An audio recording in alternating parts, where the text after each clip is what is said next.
Welcome to the Truman Charities podcast. I am Jamie Truman, your host. What do you think would be the most effective transitional housing for men who are currently homeless or just getting out of prison? What type of programs do most men need to successfully transition into the community? Is it a workforce development program? And then what would that program look like? Classes in finance or learning about what soft and hard skills are? I spoke with the CEO and president, Robb Munger, of Exodus Place. As Rob likes to describe it, Exodus Place is a place where we provide a hand up and not a handout. And his goal is to equip these men with physical, emotional, mental, and spiritual tools for successfully reintegrating into the community. Speaking with Rob, we talked about something very interesting, which is a reoccurring issue that the majority of these men faced during their childhood. And I think that you'll be surprised and very interested to learn exactly what that is. I hope that you enjoyed this conversation with Rob as much as I did. Rob, thank you so much for coming on today. I'm excited to talk all about Exodus Place and exactly what you've been doing with this. Your philosophy, I was looking it over, and you say we provide a hand up rather than a handout. And I really like that saying. But before we kind of dive into your organization and all this wonderful things that you're doing, I want to know a little bit about you. So tell me kind of a little bit about your background and why you're so passionate about, this organization that you created. Well, it's kind of funny. I came about it in an odd way because I like donating to nonprofits. Um, Really, if I go back to why I have a heart for people that are homeless and people that are down and out, started school in grade school. I was the slowest kid in school. I didn't wasn't diagnosed with dyslexia until college. So education's always been a struggle for me, and not understanding why I could communicate and have intelligent conversations, but I just wasn't very good in school. And then I got to college, and then a professor, Dr. Bunthal, actually diagnosed me, and life started changing dramatically. But I went from the slowest to eventually through, training and athletics, good coaches, became rather competent in my physical abilities to the point where I got into the military, an Army officer. And then also I saw there a big demographic change. Where I grew up, it's rural Michigan. And so like the fathers are in the homes. There was some divorce, but I mean, even with that, the father and mother was, co-parenting a lot. Then I got into the military and realized, wait a second, the guy from Philadelphia or downtown Detroit, they were different than me, and had a different upbringing, and didn't think too much of it because I'm in my, late teens, early 20s, and, you know, guys are guys. And so I went through the military, got a commission in the Army, ended up completing my degree at Western Michigan University, and enjoyed the military. By my passion was entrepreneurship. So I got into real estate sales, investment, finances. I had a financial arm, and grew my company to a large extent, and which was a blessing. But the thing is I didn't want to be involved with the nonprofits, because every time I sat down with a nonprofit or right at their organization, it became like a kumbaya thing. Mm-hmm. It's like, in business, you want to see key performance indicators, you want to see graphs and hard data. And I didn't get that. I had just a God moment where back in October 2007, I stopped to help a homeless guy. He was advertising will work for food. And it was a Saturday morning. If you're ever in Michigan, we have these days where you can't tell, the sky is gray, the Mm-hmm. pavement's gray, it's misting, it's cold. It's just, it's not the place you want to be. And this guy's out begging for food, money, and oh, he got so I ultimately ended up putting the guy Tim McCann to work for me. Um, I thought I was being the white knight, I was the savior. I'm smart, successful. I got a great family, Mhm. you know, I was helping him. Mhm. And in about 10 days, I realized God put him in my life to help me. It was just totally the opposite. And I don't think it was being narcissistic, but definitely judgmental towards the homeless. Mhm. And not in a mean way, but I just assumed, and you know how it is when you assume. And so that's really where it kicked off, Jamie. Like I knew my father, I knew my mother. Yeah, they get divorced when I was 17 or 18, and it wasn't pleasant. It's not fun. Um, but both of them were engaged in my life. Yeah. And whereas Tim came from, his father had died, his stepfather did not want anything to do with him.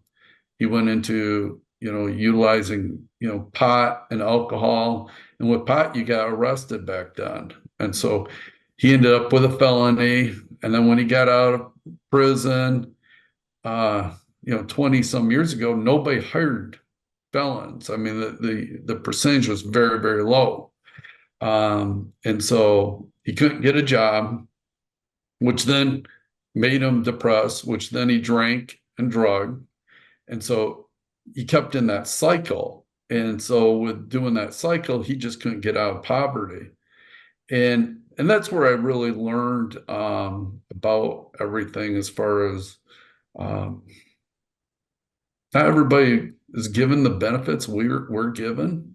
Yeah. So It's interesting what because I'm hearing you talk about this and hearing you talk about Tim.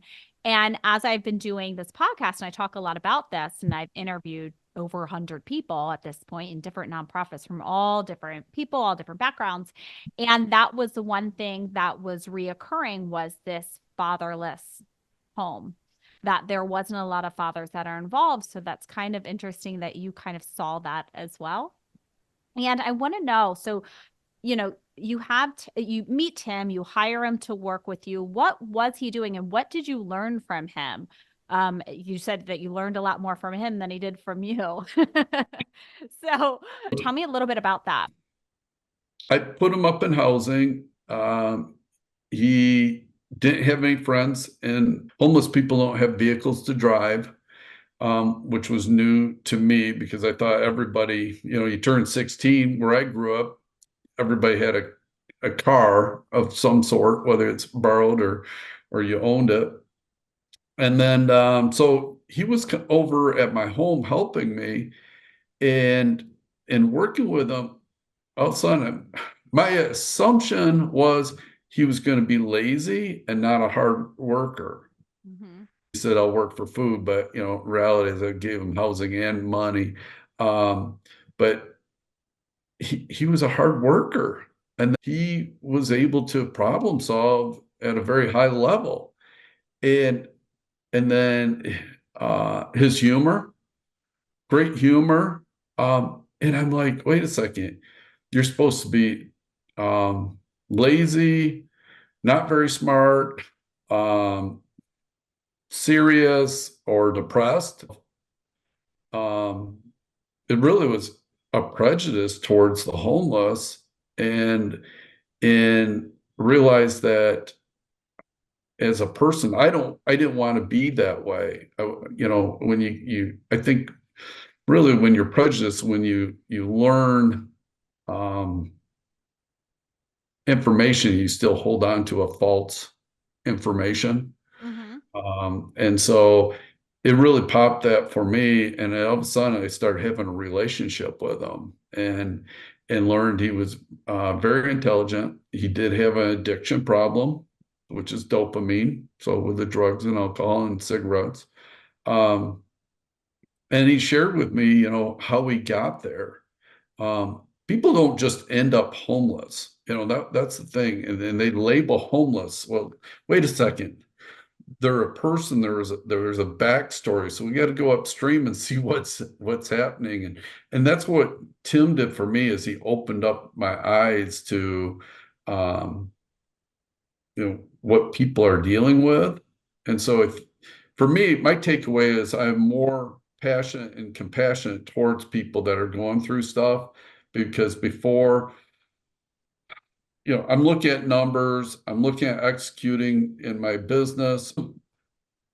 I still am pretty darn quick paced, but I'm understanding there's a why behind why Right. somebody's acting the way they're acting. Exactly. So, okay, so you meet Tim, you have this now relationship with him. So how did it go from that to you creating this organization? Well, it's I really wasn't a willing participant the whole time, I don't think. He ended up starting to drink after 8 weeks, because the honest truth is I met Tim on a Saturday, went to church on Sunday with my family, and I remember the prayer is, God, please don't let him be there. I don't want him to be there on Monday, because I told him I'd pick him up on Monday after my lunch meeting. And so it wasn't like I was driving towards this whole thing. So I picked him up, he worked for me, he started drinking, and at that point he was a severe alcoholic. So he was one that would drink 2/5 of vodka in about an hour. So I got him with a member of the local rescue mission, a board member. I wouldn't even go down to the rescue mission. I dropped him off at the guy's business. I said, he goes, "Oh, you should come down." I go, I did my God thing. I'm like, check the box. This is, I'm done. Tim gets down to the rescue mission. 2 days later, he calls up and says, "Hey, they say I need a mentor." I said, "Oh, that's great. Totally agree." And this is how slow and dense I am. He goes, "Well, I want you to be it." I'm like, "No, no, no, no. I'm a country mouse. I'm not, and I'm a business guy. I'm not one of those guys." He says, "Well, if not, I'm leaving." So I ended up being his mentor. The board of directors asked me to be on the board about 5 times. I said no up until they invited me for a luncheon, and just to show their appreciation. And then they did the ask again. And after hearing testimonies, and the testimony was actually a man that his mother was a teacher and his father was a superintendent. My mom was a teacher. So I could relate immediately. So it was like a God moment there too. And the guy had been a successful disc jockey. So this wasn't like somebody that was just off the street. He came from an affluent family. So I could really relate to this guy. So I ended up being on the board, helped him with a long-term strategic plan. And then all of a sudden they announced um, they have financial problems. So what ultimately happens, the executive director resigned. Um, right at the board meeting, we're closing up, and I'm going, "Hey, we should just sell the building, pay off the debt. There's another nonprofit in town. We'll just move the men over there." And 3 board members came up to me and they said, "Hey, you know who should run this place?" And I said, "I have no idea. I mean, I don't understand the downtown dynamics. And all I'm thinking of is getting out of there, getting home, and getting back to just doing my regular business." And they said, "We think you should. We need a business guy to turn this place around." So I ended up stepping in as the executive director. Within 3 weeks, I'm getting ready to send my resignation letter. The bookkeeper comes in and says, "Hey, we just got, like, I think it was $38,000 in donations." I literally turned off the computer, bent down, prayed. I said, "Okay, Lord, let's rock and roll. If this is what you want, let's make it happen." And I ended up paying off pretty much all the debt for the rescue mission within 9 months, increased the P&L by 6,400%. And I did it by working with the men and women in the program, and the volunteers and the donors and the staff. And during this time, I had this other building, which is now Exodus Place, set to be donated to the rescue mission. The rescue mission turned it down. They said, "Hey, you just got us out of the fire. I mean, in 9 months, we still feel the pain. Right. We're not going to take this thing on." So I ended up resigning. I said, "Okay, great. You guys are on solid ground. There's a financial dashboard, all the KPI. I mean, it's just you can track the system now." I'm out to dinner with my wife 2 weeks later, and I just had a God moment again, and I started weeping. And I'm a finance guy, ex-army guy. That's my wife's never seen that out of me, and I said, "I'm supposed to do this what's ended up getting called Exodus Place." It was Exodus building originally. I started with 4 homeless guys, 2009. We assumed almost $300,000 in back property taxes in lieu of $100 a month leases.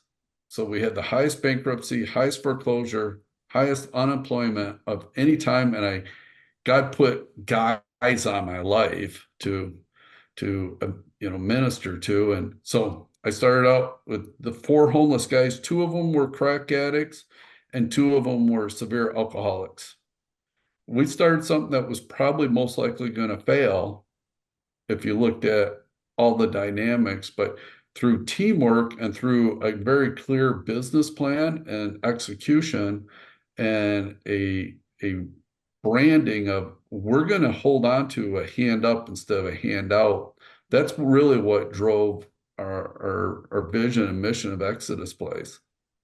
Yeah, I was reading about X's Place, and I really do like how you have a different vision for it just not being a traditional shelter. So tell me a little bit about how you guys are different. Traditional shelter is like I say it's more like an emergency room. And it's kind of like doing a lot of things a little good. What we focused on is transitional housing. So we're working with men that have decided, hey, I want to get out of homelessness. So they come from the rescue mission. So we're like a rehab facility, but we don't call it rehab. We get men that we've had a professional football player, attorney, engineer, airline pilot that could go homeless, that said, "Hey, I want to come into your facility because I don't want to go all the way down to homeless." So they've recognized that they have a problem and that we can help stabilize them and then help move them back up into a place where they're happy and more productive. Yeah, so tell me a little bit about that because I was reading about how you do offer programs to assist your members in development. Great question. We have what's called the Workforce Development Program. So we're working with soft skills and hard skills. So a soft skill is, like we introduced ourselves. Okay. So I said, "Hello, my name's Rob," smiled. Okay. Eye contact. So a lot of the men, if they didn't have men in their life, a lot of them weren't trained how to do this. So they, would have avoid eye contact. They wouldn't brush their teeth, wouldn't take a shower, wouldn't wear clean clothes. So we do those soft skills to teach them just the basics. I don't have a lot of rules at Exodus, and it's funny. People go, "Well, you got to have a ton of rules." I go, "We really don't." One is be first introducing ourselves, because you come into our facility, one, you're probably coming in, if it was somebody like me that had no idea, I'm already judging and prejudiced. Oh, somebody's going to hurt me, beg, um, they're going to be depressed. There's a whole litany of things. So I tell the guys, be first introducing yourself, say your name. So we got the soft skills, and then we're working on the hard skills. So if it's behind the front desk, we're teaching them how to work on the computer with emails, instant messaging for scheduling appointments for our staff. So the men have to schedule appointments for our case managers, our pastors, and our medical personnel through the front desk. So the men are learning how to utilize the computer. We also pay everybody, so they're getting a W-2. Most homeless people are either getting funds from the federal government, which is on a debit card, Hmm. or they're taking cash under the table. What I'm doing at Exodus from day one is with W-2. So they have to file their taxes at the end of the year. So they have to have a bank account, and they're starting to learn accountability that way. So it's that management of funds, and then we're teaching them too a spending. Um, we don't do budgets at Exodus. And people say, well, that's absolutely horrible. Well, guess what? If you get $1,000 a month and you have $1,001 in bills, you don't need a budget. You need a spending plan. Okay.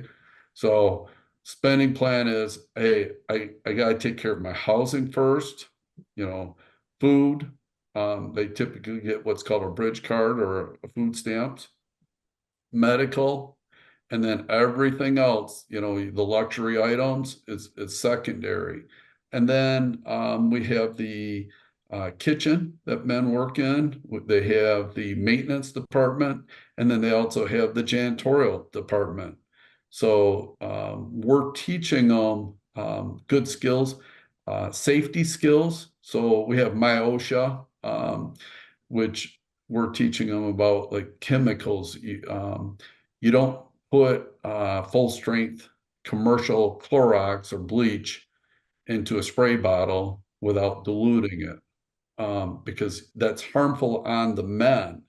And unfortunately, a lot of the men don't feel they're worthy. So they'll do some unwise things and unhealthy things that can hurt them and hurt others, not intentionally. So we're always teaching them. So whether it's a safety item, how to mow. One of the big things, Jamie, that I was shocked at, I had guys coming in that did not have fathers in the homes. They lived with their mother and grandmother, and they worked they worked so much that they just let basically juniors stay at home, play video games, Hmm. and they didn't know how to sweep or broom or mop a hallway or floor. Wow. And the first time I heard that, I thought they were messing with me. I said, get going. I mean, don't quit messing with me. And the guy goes, I'm sorry, Mr. Munger, I've never been taught how to clean. And so the workforce development's a real passion project of mine, of teaching people those skills so that they can get engagement and they have more control over their life. Yeah, it sounds such an amazing program because you're integrating them into the community. And so when they are able to transition out of Exodus Place, then they have skill sets to be successful within the community. So that's really great. I was watching and I want to hear a little bit, some of your success stories. And you wanted to touch a little bit on the Jason Project docu-series that I was watching. Oh, fun. Jason, and like everybody has different stories. Jason came from just an absolute wonderful family, loving family. Um, he ended up having a closed head injury. Um, just he was messing around, a typical teenager, and hit his head. And he has struggled, just with the management of relearning and everything, and then and smoking pot, which didn't help him. And so he's been just very open, and he's been an absolute inspiration because he is willing to put himself out there and talk about life and be an encourager for others that have gone through similar things. um, and like a lot of these guys, they don't want to be a burden on mom and dad or grandma and grandpa anymore. So Jason did everything from living a self-storage facility to living at Exodus for a period of time to us working with Jason and Jason working with outside counselors. to get him into an apartment. But it's a process. It just doesn't come overnight, which is frustrating for really everybody involved. I mean, Jason was definitely frustrating for, but um, yeah, he had really good tenacity, and he was willing to share. Yeah, it's a very interesting docuseries that if you go on your website, it's easy to find. It's on YouTube too. So, What do you think about our thing about treat people like puppies? We got Buddy the dog, and Buddy the dog is the perfect dog for us. A beagle, I was reading that they're the most tested dog in the medical field because they will forgive very quickly. And so we get Buddy. Buddy has some open portion in his skull that eventually would close up. So we get Buddy at a discount from an Amish family. And they said, "Hey, we're going to give you a discount because he's not perfect." I said, "Well, then he's the perfect dog for us." And so we get Buddy. And I saw how everybody was interacting with Buddy. And and I said, if we treat the homeless as well as what we treat Buddy, there would be no homeless. And so I actually got banned from Facebook. Facebook won't allow me to post any what? advertisements. Yep. Why? My personal, I'm banned because I said we need to treat people like puppies. And because humans right now, we don't treat the homeless very well. It's sad. There's a lot of good intending people. There's a lot of people like how I was. It was uncomfortable, and it doesn't make anybody wrong. It's just um, whereas a puppy or kitten or some, you instantly are reaching for the puppy or reaching for the kitten. Mm-hmm. With a homeless person, you're trying to avoid and get away and get around. That's cute. That's cute. Do you have any other success stories that you want to touch on? Boy, we have a ton of them. We just had a couple years ago, Chip came from prison. We he worked through our workforce development to the point where he actually got hired onto staff. And then he saved up enough money and he was able to buy a home. And then he rents three other rooms out to people that used to live at Exodus. So he owns a home. He's transitioned from working at Exodus to working another full-time job. I have lunch or actually breakfast with Chip probably on average once a month. Still text back and forth. Love the guy. Um, when I said, "Hey, you need to move out," um, and there was two other guys that had to move out at the same time. They'd graduated. They had money in savings. I said, "Guys, you've used the program to where it's supposed to be. This is as hard on me as it is on you." And they're like, "Well, we don't want to leave." Well, so I nicely kicked them out, but they now, like when I had breakfast with two of them, they're like, "Rob, that was the best thing. And we know we made life hell for you while you were trying to kick us out nicely." We're because they kept negotiating with me. And I said, "No, Yeah. this is better for you. I mean, we will be here if you need us, and we still love you. We still want to support you, but you need to move on and create an opening for the another person." And those guys have just done phenomenal. All four men that came from Exodus are living together. They all have full-time jobs. One's now retired, but all their bills are paid. I mean, just just amazing people.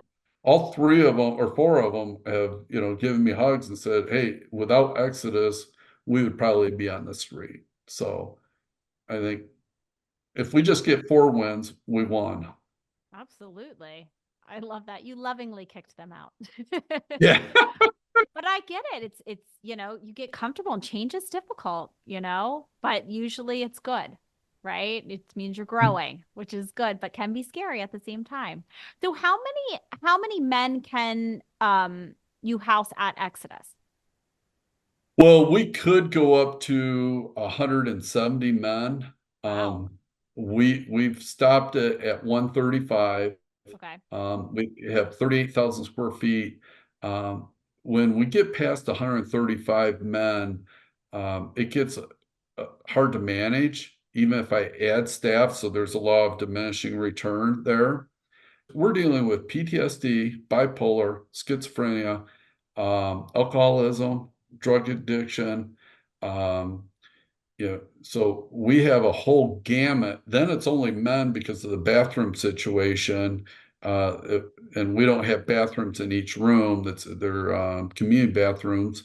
And so with 135 men, we have not had any physical altercations in 2 years. We did just have one a couple weeks ago, but that was one where the guy went to swing at somebody and the person grabbed his arm and said, "No, we're not doing that." So that's as close as we've gotten to physical altercations. You figure we have people that have murdered people, shot up places, um, felons, arsons, and in that whole sphere, we're not having any major conflicts, which talks about corporate culture. You, I really preach. If anything, I preach is corporate culture is that culture that you set and you say, hey, you know, there's just some things that are not allowed, and you Mhm. can test me on it, but we're not going to have violence, physical violence in this facility. And we're not going to, you might have a bad day, but you can't have a bad day every day where you're having outbursts and yelling at people or swearing at people. So we developed the culture there that it's really a positive. Okay, we understand where you're at, but our goal is to move you forward in a positive way. Right. So how do you see the future of Exodus Place?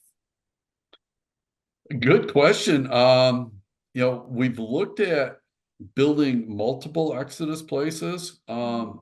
but it would be between 15 and $18 million per building to do the real estate, the FFE, and the staffing.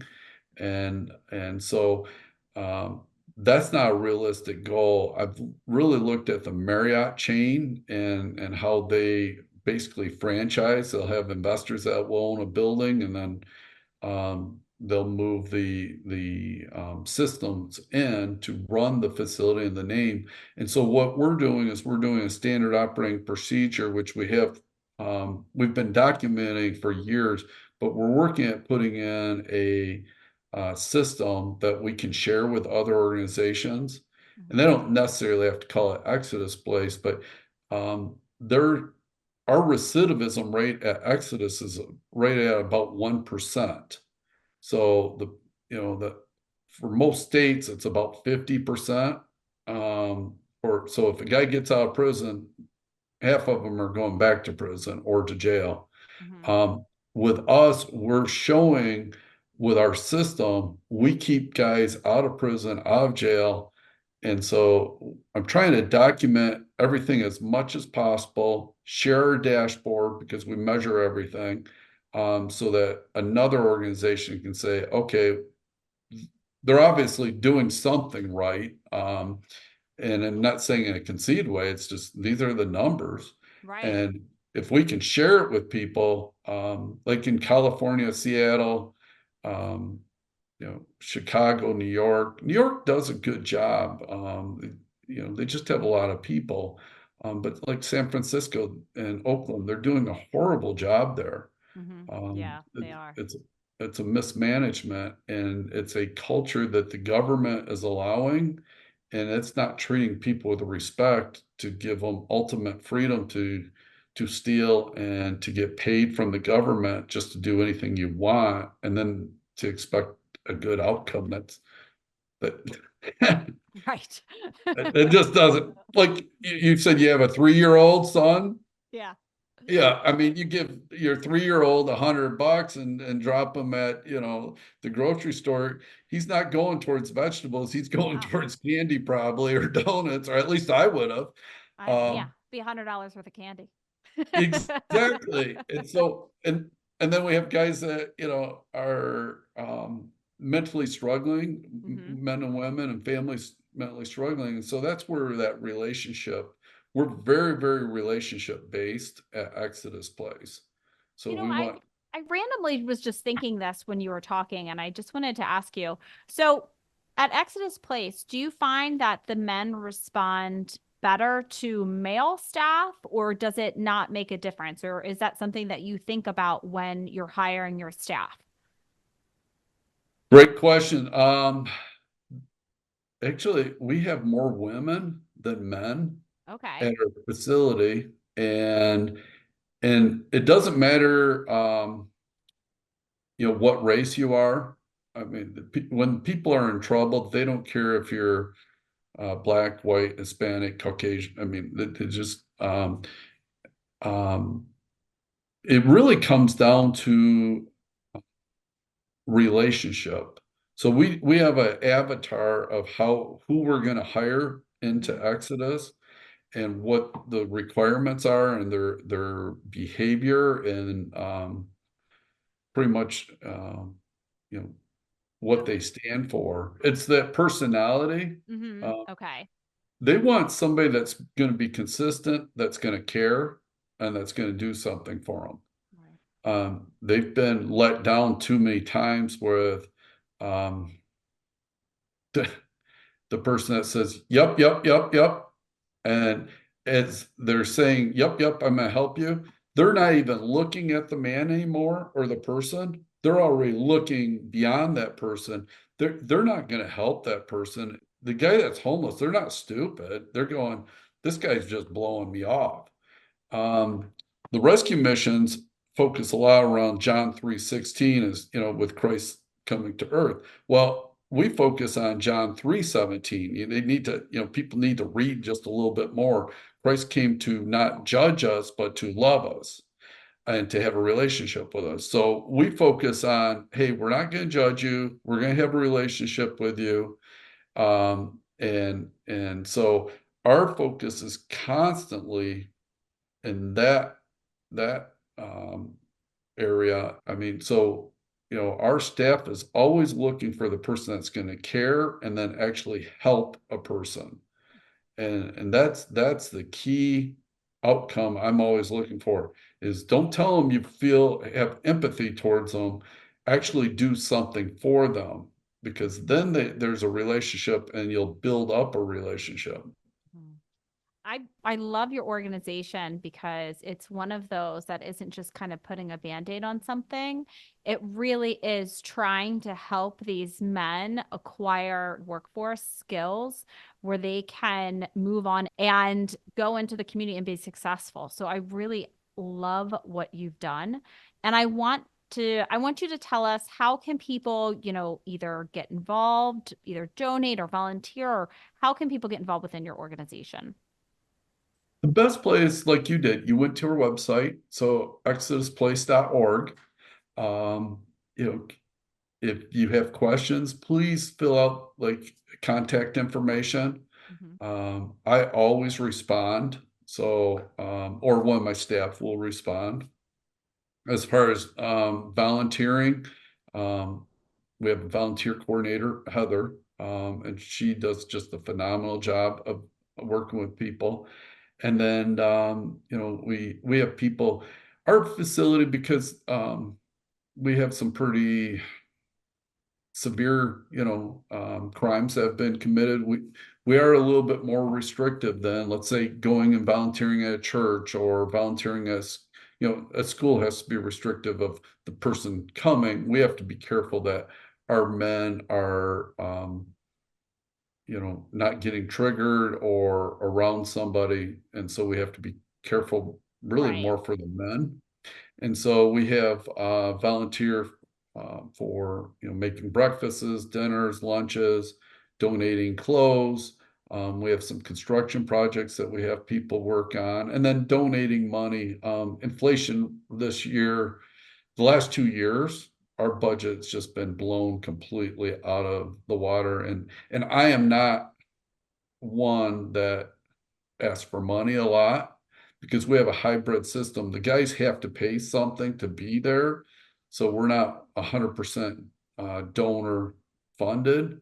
And so I want to just always be respectful to people that I'm not just asking for money.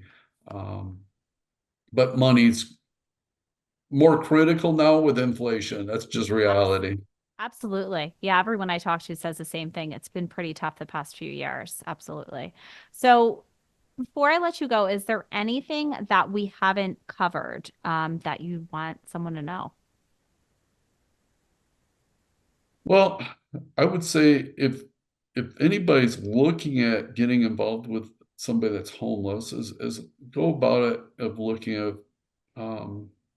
of having a relationship. Ask questions. Don't come with a packet of judgment or you need to be doing this, because if you come from a stable job, stable family, you really don't know what that person's going through. So the best thing is to ask questions, and then you know they want help. We just need to have the structure around there so that we can give them the best help, so that they can have the best lives possible. Well, thank you so much, Rob. This has been really fun talking and chatting with you and learning what you're doing to help all of these men in Michigan and, talking to other, organizations nationwide. And hopefully they'll kind of walk in your footsteps on how they're deciding to run their organizations because you're doing such a great job. You really are. So I want to thank you again for coming on and speaking with us. Well, thank you. This has been a definite honor, and I'm very impressed with what you and your husband have done, and everybody that's been involved with your organization. Oh, You're thank a you real so champion. much. You definitely. Thank you. And thank you, everybody, for tuning in to another episode of the Truman Charities podcast. Until next time. Wow. If you enjoyed this episode with Rob about Exodus Place, please make sure to rate and review this podcast for me. The reviews really do mean so much to me, and I read every single one of them. And while you're at it, make sure to subscribe to this podcast so you don't miss any future episodes. If you'd like to follow us, you can follow us on Facebook at Truman Charities, Instagram at Jamie_Truman Charities. You can follow me on LinkedIn, Jamie Truman, and of course, come to our website, Truman Charities, so you can sign up for a newsletter and figure out and learn about our upcoming events. Don't forget to pick up a copy of my book, Vanishing Fathers, The Ripple Effect on Tomorrow's Generation. 100% of the proceeds from that book go directly to charity. And because of listeners like yourself, we have been able to raise a little over $70,000 since the book's debut in March. So thank you. You can pick up that book on Amazon or really any online store. Thanks again for tuning in. If you liked this episode, please make sure to rate and review our podcast. That is how more people learn about the Truman Charities podcast and our organization. And to make sure you don't miss any of our future episodes, subscribe.